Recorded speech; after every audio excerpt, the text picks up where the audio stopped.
രമേശ് ചെന്നിത്തല ഉന്നയിച്ച സഹകരണ വകുപ്പിലെ അഴിമതി ആരോപണം തള്ളുകയാണ് സർക്കാർ.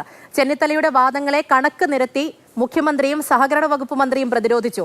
ദിനേശ് ബി ഡി സഹകരണ സംഘത്തിന് ടെൻഡർ നൽകിയതിൽ ദുരൂഹതയെന്ന് രമേശ് ചെന്നിത്തല ഇന്നും ആരോപിച്ചു. സഹകരണ ബാങ്കുകളിൽ പൊതു സോഫ്റ്റ്വെയർ നടപ്പാക്കാനുള്ള പദ്ധതിയിൽ 700 കോടി രൂപയുടെ തട്ടിപ്പ് ലക്ഷ്യമിട്ടെന്നാണ് രമേശ് ചെന്നിത്തലയുടെ ആരോപണം. ടെൻഡർ വ്യവസ്ഥയിൽ മാറ്റം വരുത്തി CPM നിയന്ത്രണത്തിലുള്ള സഹകരണ സംഘത്തിന് കരാർ നൽകാനാണ് നീക്കമെന്നും TCSന് നൽകിയ കരാർ ദുരൂഹമായി റദ്ദാക്കിയെന്നും രമേശ് ചെന്നിത്തല കുറ്റപ്പെടുത്തി. യോഗ്യതാ മാനദണ്ഡങ്ങളിൽ ഇളവ് നൽകി, ടെക്നിക്കൽ മൂല്യനിർണ്ണയത്തിലെ വിവാദങ്ങൾ, സാമ്പത്തിക ബിഡ് വിലയിരുത്തലിലെ അപാകതകൾ എന്നിവയെല്ലാം ചേർന്ന് ഈ ടെൻഡർ ചെരുപ്പിനനുസരിച്ച് കാല് മുറിക്കുക എന്ന് പറഞ്ഞ പോലെ ദിനേശ് ബി ഡി സഹകരണ സംഘത്തിന് ഈ ടെൻഡർ കൊടുക്കാൻ വേണ്ടി യോഗ്യതകൾ ഇളവ് വരുത്തി, ടെൻഡർ നടപടി ഇളവുകൾ വരുത്തി, ഫൈനാൻഷ്യൽ ബിഡിങ്ങിൽ തന്നെ തിരിമറികൾ ഉണ്ടാക്കി. അഴിമതിയിൽ സഹകരണ വകുപ്പ് മന്ത്രി VN വാസവന് നേരെ കൂടിയാണ് ചെന്നിത്തല വിമർശനമുന നീട്ടുന്നത്.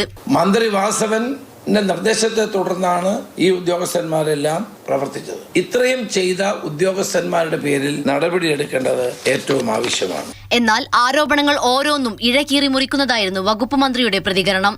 ടെൻഡർ CCSന് നൽകിയാൽ ഡാറ്റകൾ സ്വകാര്യ മേഖലയുടെ കയ്യിലെത്തുമെന്നും ചെന്നിത്തലയ്ക്ക് മറ്റുദ്ദേശങ്ങളുണ്ടെന്നും മറുപടി.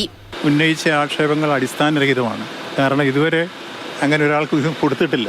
അത് സംബന്ധിച്ച ബിഡ് ഓപ്പൺ ചെയ്ത് ചീഫ് സെക്രട്ടറിയുടെ മുമ്പിൽ IT വിദഗ്ധരുടെ അഭിപ്രായത്തോടുകൂടി ഫയൽ എത്തിയിട്ട് മാത്രമേ ഉള്ളൂ. TCSകാർക്ക് ഇത് കൊടുത്തു കഴിഞ്ഞാൽ നമ്മുടെ ഡേറ്റയും നമ്മുടെ സോഴ്സും എല്ലാം അവരുടെ കയ്യിലെത്തും. എന്ന് വെച്ചാൽ സഹകരണ മേഖലയെ തകർക്കുന്നതായിരിക്കും TCSകാർ. അപ്പം TCSകാർക്ക് വേണ്ടിയിട്ടാണ് അദ്ദേഹം വാദിക്കുന്നത്.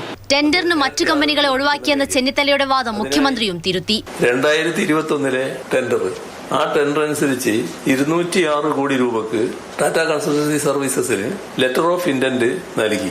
പക്ഷേ 2024 ഒക്ടോബറിൽ അവർ ഏകപക്ഷീയമായി പിന്മാറി. News desk, Mathrubhumi news.